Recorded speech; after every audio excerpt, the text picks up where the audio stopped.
వాళ్ళ భార్యకి 2 బిడ్డలు పుట్టాక అతను ఇంకొక అమ్మాయిని ఇష్టపడి పెళ్లి చేసుకుంటున్నప్పుడు ఆ భార్య ఒక సంతకం పెట్టి ఒక కాగితం రాసిస్తే అతను ఇంకొక పెళ్ళి ఆ అమ్మాయి ఇంకొక అమ్మాయిని చేసేసుకున్నాడు. ఇతను ఆర్టీసీ కండక్టరు, ఇతను ఆర్టీసీ డ్రైవరు. ఆ చేసుకున్న అమ్మాయికి ఉద్యోగం లేదు పెళ్లి ముందు, పెళ్లి తర్వాత కండక్టర్ ఉద్యోగం వచ్చింది.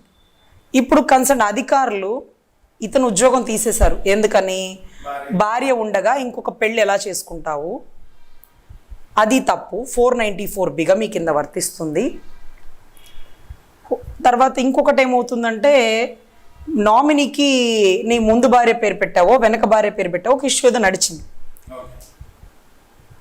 ఈ అమ్మాయిని నువ్వెలా పెళ్లి చేసుకుంటావు ఒకడికి భార్య భర్తనైన వ్యక్తిని అని ఈ అమ్మాయి ఉద్యోగం తీసేశారు. 2 ఉద్యోగాలు పోయినాయి. మంచి ఆర్టీసీ ఎంప్లాయీస్. మీరు నమ్మండి సార్, మన లా పాయింట్ వాళ్ళు రెగ్యులర్గా వాచ్ చేస్తారు. వాళ్ళకి నిజంగా ఈ మీడియా ముఖంగా థ్యాంక్స్ చెప్పుకోవాలి. వాళ్ళు తెల్లవారుజామున 4ంటికి లంబసింగ్ వైజాగ్ దగ్గర ఒక ఏరియా అండి, టూరిస్ట్ ప్లేస్, అక్కడి నుంచి బైక్ వేసుకొని గుంటూరు వచ్చారు సార్ నన్ను కలవడానికి. బైక్ మీద భార్య భర్త. మార్నింగ్ 5కి బయలుదేరారేమో, ఈవినింగ్ నైట్ 8కి వచ్చారు నా దగ్గరికి. ఆగి జర్నీ చేసి బైక్ మీద అంత దూరం నుంచి. నేను అడిగాను, మీరు బస్కి రావచ్చు కదా అంటే, మా 2 ఉద్యోగాలు పోయినాయి మేడం, ఆర్టీసీలో పోయినాయి, ఆర్టీసీలోనే మేము ఎంతో సేవ చేసాం, ఆర్టీసీ మమ్మల్ని గుర్తించలేదు, అందుకని మాకేం చేయాలో అర్థం కాక మీ దగ్గరకు వచ్చాము, మిమ్మల్ని నమ్ముకొని వచ్చామన్నారు. నేను ఎక్కువ ఈ చెత్తా చెదారమైన 498 కేసుల గురించి కదా చెప్పేది, వీళ్ళకి ఎందుకు నా మీద అంత నమ్మకం కలిగిందో నాకు అర్థం కాలే. కానీ ఆ కాగితాలన్నీ తీసుకొని వచ్చారు.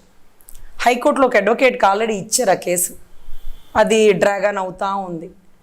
అయితే ఆ కాగితాలు ఎప్పుడైతే ఇచ్చారో ఆర్టీసీకి సంబంధించినటువంటి హైకోర్టులో వాదించేటటువంటి అడ్వకేట్కి కాల్ చేసి, ఎవరైతే పబ్లిక్ ప్రాసిక్యూటర్ లాగా జీపీ ఉంటాడు కదా స్టాండింగ్ కౌన్సిల్, అతనికి కాల్ చేస్తే, సార్ ఎట్లా తీసేస్తారు వీళ్ళ ఉద్యోగాలు, మీరు ఒక్కటి గమనించండి, వాళ్ళు ట్రైబల్స్, ఆ అమ్మాయి ఎస్సీ, రెండో భార్య ఎస్సీ, ముందు భార్య ట్రైబలు, ఇతను ట్రైబల్.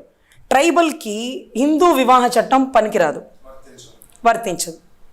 ఒక భార్య ఉండగా కూడా వాడు ఇంకొక పెళ్లి చేసేసుకోవచ్చు, పెద్దల్లో కూర్చొని ఒక కాగితం రాసేసుకొని. వాళ్ళకి separate, he was not an Hindu, ఒక స్పెషల్ మ్యారేజ్ యాక్ట్ కింద, ట్రైబల్ యాక్ట్ కింద వర్తిస్తుంది. ట్రైబల్ జడ్జిమెంట్స్ కూడా ఉన్నాయని తీసా. అవునమ్మా వర్తించింది కదా అని. మరి అతను అలా ఉద్యోగం తీసేస్తారు? అవును కదా, ఎందుకు తీసేవారు అంటారు. అది నన్ను అడుగుతారండి, సార్ 3 ఏళ్ళు అయింది వాడు ఉద్యోగం పోయి, వాళ్ళు వచ్చారంటే, నువ్వు వాళ్ళకి మాట ఇవ్వు రజని, ఖచ్చితంగా వాళ్ళ ఉద్యోగాలు వాళ్ళు తెప్పించవచ్చు అన్నారు. మరి ఆ భార్య ఎవరైతే రెండో భార్య ఉన్నారో ఆవిడ ఒక దళితురాలు, ఎస్సీ. ఇప్పుడు ఈవిడికి మొదటి పెళ్ళే కదా, వాడు 2వ వాడవని 4వ వాడవని, ఈవిడికి మొదటి పెళ్ళే కదా. ఈవిడ ఒక భర్తకు విడాకులు ఇవ్వకుండా ఈవిడ చేసుకునేది కాదు కదా. సో అప్పుడు ఈవిడికి ఎలా వర్తించింది చట్టం? ఈవిడ చేసుకున్న వ్యక్తి 2వ భార్యని, 3వ భార్య, ఈవిడ ఫస్ట్ భార్య. సో ఈవిడికి అసలు ఆ చట్టమే వర్తించదు. మరి ఈవిడ ఎలా ఉద్యోగం తీస్తారంటే అది కరెక్టే కదా, ఆవిడకి అసలు అది వర్తించదు. ఆవిడ ఎవరినన్నా పెళ్లి చేసుకొని విడాకులు కాకుండా ఇంకొకళ్ళని చేసుకుంటే అది ఆవిడ తప్పు. ఆవిడకి మొట్టమొదటి మ్యారేజ్, లీగల్ మ్యారేజ్, 2 మగపిల్లలు పుట్టారు, ఒక ఆర్టీసీలో ఉద్యోగం వచ్చింది. ఉద్యోగం వచ్చేటప్పుడు ఇన్ని ఇన్స్ట్రక్షన్స్ లేదు, 2-3 ఏళ్ళు ఉద్యోగం చేసింది, 2 పర్మనెంట్ ఎంప్లాయీస్ అయిపోయారు. ఈ రకంగా ఉన్న టైంలో 2 ఉద్యోగాలు తీసేసి ఆ కుటుంబాన్ని రోడ్డున పడేసి, ఆ తండ్రి ముందు భార్యకి 2 పిల్లల్ని వాడే చదివి వాడే పోషిస్తున్నాడు. ఈ భార్య, రెండో భార్య, ఆవిడ పని చేసుకుంటూ 2 బిడ్డల్ని పోషించుకుంటూ ఉంది. ఇప్పుడు వీళ్ళిద్దరు ఉద్యోగాలు తీసి ఒక 2-3 కుటుంబాలు రోడ్డున పడిపోయినట్టేగా. అప్పుడు ఆర్టీసీ ఎంప్లాయీని అడిగితే, సార్ని అడిగితే అడ్వకేట్ గారు చెప్పారు, ఖచ్చితంగా వాళ్ళు నీ దగ్గరికి వచ్చినందుకు వాళ్ళకి కేసులో విముక్తి వచ్చింది రజని, 100% వాళ్ళ ఉద్యోగాలు వాళ్ళకి వస్తున్నాయి అని చెప్పారు. సార్ ఆ భార్య భర్త ఒక 10 నిమిషాలు ఆపకుండా ఏడ్చినారు. ఇదంతా జరిగింద టైం నైట్ 9. మన ఇంటి దగ్గరికి వచ్చి కూర్చొని గుంటూరు వచ్చారు. ఎప్పుడమ్మా బయలుదేరంటే 5ంటికి బయలుదేరారు బైక్ మీద. 100% లా పాయింట్ ద్వారా వాళ్ళు మనల్ని వచ్చి కలిసినందుకు ఈరోజు హైకోర్టులో వాళ్ళ కేసు మూవ్ అవుతుంది. ఎవరైతే వీళ్ళకి ఆపోజిట్లో ఉండే అడ్వకేట్తో మాట్లాడి అట్లెట్లా చేస్తారు సార్ మీరు? చట్టం ఉంది, జడ్జ్మెంట్స్ ఉన్నాయని చూపిస్తే అవునమ్మా కరెక్టే కదా, ఈసారి వేయమని పిటిషన్ కౌంటర్ వేయమని, వాళ్ళ ఉద్యోగాలు వాళ్ళకి వచ్చేస్తేలే, ప్రాబ్లం ఏం లేదులే ఏదైనా సస్పెన్షన్ అనేది ఉంటుంది సహజంగా, కాదు అని మనం నిరూపించుకొని ఉద్యోగాలు వెనక్కి తెచ్చుకోవచ్చు. ఆ అమ్మాయికి అయితే నష్టపరిహారం కూడా వస్తుందమ్మా, వేసుకోమనండి. నేనే తప్పు చేశానని 3 ఏళ్ళు నాకు ఉద్యోగం తీస్తారు, నా బిడ్డలు ఇప్పుడు తినడానికి తినలేక ఏదో పని చేసుకొని బతుకుతున్నాం, స్కూల్లో టీచర్ లాగానో ఇంకోటి లాగానో ఆయమ్మలాగానో. సో అట్లా మన లా పాయింట్ ద్వారా అంత దూరం నుంచి వచ్చారు సార్, లంబసింగి నుంచి. మంచిగా కొన్ని కుటుంబాలకు మనం న్యాయం చేయగలిగినాము. మనం ఏ న్యాయం చేస్తామో వాళ్ళకి తెలియదు సార్, కానీ అక్కడికి వెళ్తే ఏదో ఒక మనకి న్యాయం దొరికిద్ది అన్న నమ్మకంతో వచ్చారు వాళ్ళు. సో ఈ రకంగా ఇప్పుడు ఇతను అడుగుతున్నది ఏంటంటే, ఇంకొక పెళ్లి చేసుకొని బిడ్డని కనొచ్చా, నా వయసు అయిపోతుంది, నాకు ఓపిక అయిపోతుంది, తర్వాత నేను పనిచేసే కెమికల్ ఫ్యాక్టరీ ద్వారా నాకు ఇలాగా నరాలు కూడా ఇబ్బంది అయిపోయే పరిస్థితి ఉంటుంటుంది, నా బిడ్డని నేను చూసుకోవాలి అన్నాడు. ఇది అత్యాస అని మనం అనకూడదండి, ఎవరి ఆలోచన వాళ్ళకు ఉంటుంది.